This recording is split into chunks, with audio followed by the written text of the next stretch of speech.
Hi guys, good morning. তোমরা সবাই কেমন আছো? আশা করি সবাই ভালো আছো, আমিও ভালো আছি।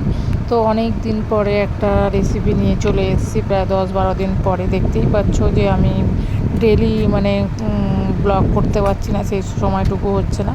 তো অনেক দিন পরে আজকে, যেহেতু আমার আজকে ছুটি ছিল, তো যে কারণে আজকে আমি ভাবলাম কিছু একটা বানাই। তো স্পেশাল আমি এই রেসিপিটা এর জন্যই ভিডিওটা করছি। তো দেখো, এটা আমরা ঘরে সবাই করে থাকি, তো আমিও নর্মালি করছি, সেটাই ভিডিও করছি, আলাদা স্পেশাল কিছু না।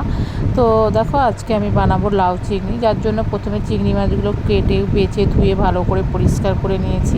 পরিষ্কার করে লাউগুলো কেটে ধুয়ে পরিষ্কার করে কেটে নিয়েছি, ধুয়ে ভালো করে কেটে নিয়েছি। তো দেখো, এবার আমি চিংড়ি মাছগুলো কড়াতে দিয়েছি, ভেজেও নিয়েছি নুন হলুদ দিয়ে হালকা করে, একদম পুরো দেখতেই পাচ্ছ, একদম হালকা করে লাল লাল করে ভেজে নিয়েছি। তো যেটা হচ্ছে ইম্পর্টেন্ট, যে আমি দেখছিলাম আমার চ্যানেলে অনেক সাবস্ক্রাইবার করেছিল, বাট এখন দেখতে পাচ্ছি কোনো লাইক বা কমেন্ট বা কোনো কিছু করছে না।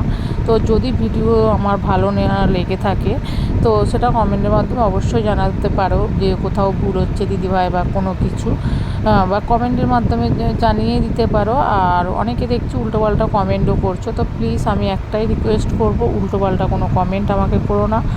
যদি ভালো লাগে ভিডিও দেখো, যদি না ভালো লাগে আনফলো করে দাও। আর যদি কারোর ভালো লাগে থাকে তাহলে অবশ্যই ফলো করবে।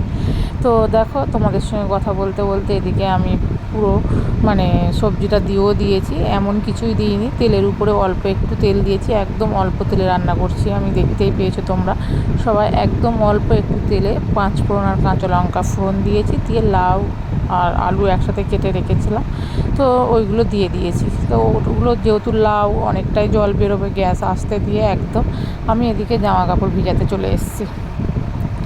তো এদিকে দেখো, আমি সকালবেলা বাজার করেছিলাম, টাকাটা ওখানেই রেখে দিয়েছিলাম, পড়েছিল, টাকাটা তুলে রাখলাম। আর এদিকে দেখো, ভাতও বসিয়ে দিয়েছি, দেখো কতটা জলও মরে গেছে, লাউ দেখো কতটুকু হয়ে গেছে। তো এইভাবে আমি রান্নার ফাঁকে ফাঁকে কাজ বাজা, অনেক দিন পরে ছুটি, তো কাচাকুচি করতেই হবে, পরিষ্কার পরিচ্ছন্ন করতে হবে, তো সব দিকেই করছি। হতে হতে এদিকে দেখো মশলাটাও আমি দিয়ে দিলাম, জিরের গুঁড়ো, ধনের গুঁড়ো আর হলুদ গুঁড়ো, আর কিছুই দিইনি। আর ফোড়নে দিয়েছিলাম 5 ফোড়ন আর কাঁচা লঙ্কা আর অল্প একটু তেল। তো এই রান্নাটা দেখো খুবই ইজি, এই রান্নাটা বসিয়ে দিয়ে তোমরা অনেক কাজই করে নিতে পারবে। আমিও মাঝে মধ্যে কাজ করছি, সেটা দেখো। আর এই বারবার আমি চেক করে দেখছিলাম লাউটা সিদ্ধ হয়েছে নাকি। অ্যাকচুয়ালি লাউ নাকি হলুদ দিয়ে দিলে সিদ্ধ হতে দেরি হয়, তো নুন দিয়েই আমি গ্যাস লো ফ্লেমে অনেকক্ষণ রেখেছিলাম, পুরো সিদ্ধ হয়ে গেলে তবেই আমি হলুদটা দিয়েছি।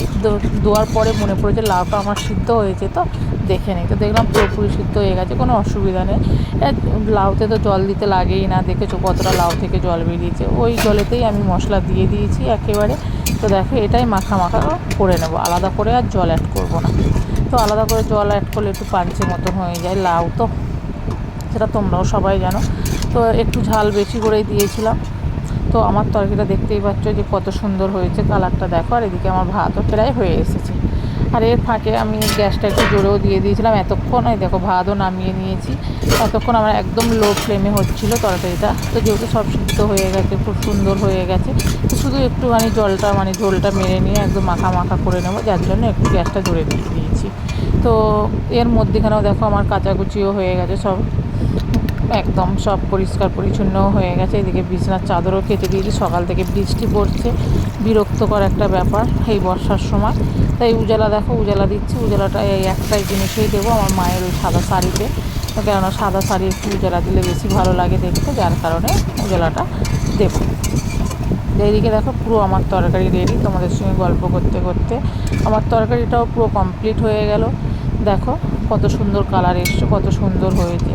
তো যদি আমার চ্যানেলে যে রেসিপিগুলো দিই, আমি খুব সহজেই ঘরোয়া পদ্ধতিতেই রান্না, এই সবগুলোই আমি ভিডিওগুলোই আপলোড করি। যদি তোমাদের ভালো লেগে থাকে, একটা লাইক, একটা কমেন্ট অ্যান্ড শেয়ার করবে। Tata, bye bye.